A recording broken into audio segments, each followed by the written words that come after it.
ఇప్పుడు actually doctor Sudarshan రావు గారు ఒక మంచి జోక్ చెప్తారు మీకు. మీరు చూడండి, ప్రాక్టికల్ జోక్ చెప్తారు ఆయన. అదేవిధంగా ఆయన బుక్స్ కూడా రాస్తున్నారు. సో త్వరలోనే ఆ విషయాలు కూడా మీకు తెలియజేద్దాం. థ్యాంక్ యూ అండి. మేము కెనడా వెళ్తున్నామండి. మా పాపని, మా సన్నిళ్ళని, మా డాక్టర్ని కలవడానికి.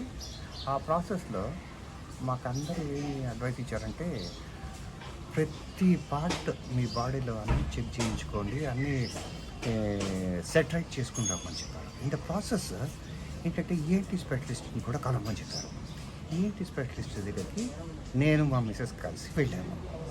వెళ్తే ఆయన డాక్టర్ గారు మమ్మల్ని చెక్ చేసి, రావు గారు మీరు ఒక పని చేయండి, మీరు ఏం చేస్తారంటే నేను కరెక్ట్గా ట్రీట్మెంట్ ఇవ్వాలంటే మీ మిస్సెస్కి ఎంత దూరం నుంచి కనపడతో మీరు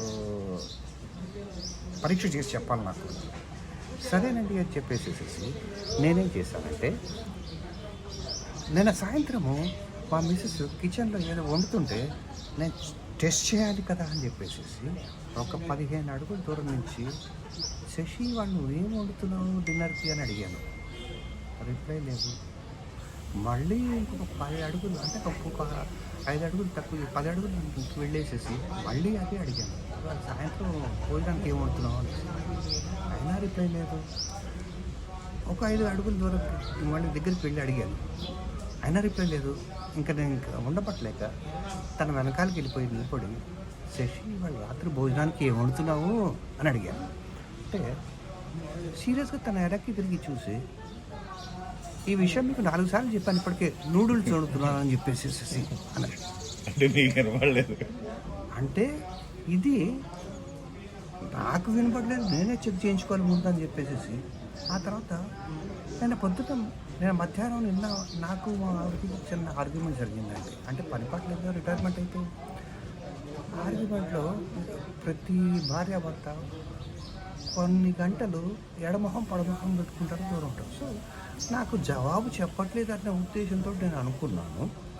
కానీ తను నిజంగానే జవాబు చెప్పలేదా లేకపోతే చెప్పిందా కూడా పెద్ద $1 బిలియన్ క్వశ్చన్ మార్క్ అండి. ఇంతకీ మెసేజ్ ఏంటంటే, ఇంతకీ ఆమె కూడా మీకు అర్థం అయ్యిందేమో, అర్థం అయిందా లేదా అని మీకు కూడా డౌట్. నిజంగా వినపడకుండా వినపడినట్టు ఆమె చెప్పిందని మీరు అనుకుంటున్నారు అని అనుకున్నాను. కానీ ఇక్కడ ఏంటంటే అసలు నిజంగా వినపడి నాకు అది చెప్పిందా లేకపోతే వినపడకుండా కానీ నేను దగ్గరికి వెళ్ళి అడిగిన తర్వాత వినపడిన తర్వాత, ఇప్పటికే మీకు 4 సార్లు చెప్పారండి, నా పొరపాటు కాదు, నూడిల్స్ వండుతున్నానని చెప్పేసి అని సన్నదండి ఆవిడ. అంటే మీరేమో ఆవిడ టెస్ట్ చేయడానికి వెళ్తే అది మీకే టెస్టింగ్ అయిపోయింది. అందుకే మీరు అనేది మనం ముందు టెస్ట్ చేసుకోవాలి అంటున్నాం మీరు. అది అండి message. Thank you sir. Okay, thank you.